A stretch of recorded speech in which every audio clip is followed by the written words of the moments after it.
I'd do a short video about helping your dog when they've had surgery or some sort of injury or illness, and you're helping them to recover. Little Arya's just been spayed yesterday following what's been quite a horrible phantom pregnancy for her, so I made the difficult decision to spay her, and it's a little while since I've had a dog who's had surgery, so I thought I'd share how we've been coping. Obviously it's really important to read the information your vet gives you and follow their advice to the letter, because those sorts of things are going to help prevent things getting worse, and also seek advice from your vet if you're at all worried about it. But having border collies who don't like to sit still particularly, I thought it'd be really helpful just to go through some things that has helped her so far. So bringing her home, the first thing I wanted to make sure is that she could get in and out of the car safely. I carried her in, but she's ramp trained, so I'm going to show you a snippet of when I did ramp train her. It's really useful to ramp train your dogs for fun, but also it can help prevent injury. Jumping in and out of a car, especially one like mine, can be quite hard work for them. So she came down on the ramp, which was really helpful, and really that first afternoon was a lot of rest.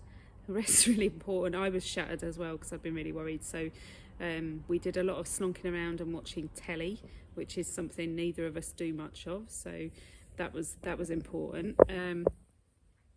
But today we've started to open up what we do a little bit, because she's bounced back really quick, and of course she can't understand why she can't come to Little Farm. She's like, give me something to do. So today we've started some gentle brain games. She's still on restricted exercise. She can only go out to the toilet at the moment, and that is not okay for her. So we've started some brain games today, and I'll put a clip in there. I'm very much helping her because I don't want her to get frustrated. I want it to relax her. I do train these in my classes as well. Giving her some things to chew, because chewing can be quite calming and it's an outlet for them, so giving her something to chew. She's had that stuff. Tomorrow we're going to progress to doing some naming of items and probably some finding items. And also, much later down the line, I'll be looking at how do I bring in really gentle exercises that are going to help her to use herself correctly again. So I'm going to be bringing in stepping over some poles and things like that, but obviously I'm going to have the clearance to do so from either my vet or my body worker who works with Arya. But sometimes some of the stuff that you do can really help them physically as well as mentally. Now, all of the stuff I've been doing with Arya since her surgery is all very much mental stimulation stuff, but some of it you can bring in the physical as well. Now, the scent works great because it increases dopamine and tires them out. That can be as tiring as a walk. When we do introduce walks back in, she'll be starting on 10-minute walks, and they'll be very much about sniffing. So again, I'll be using the scent work there.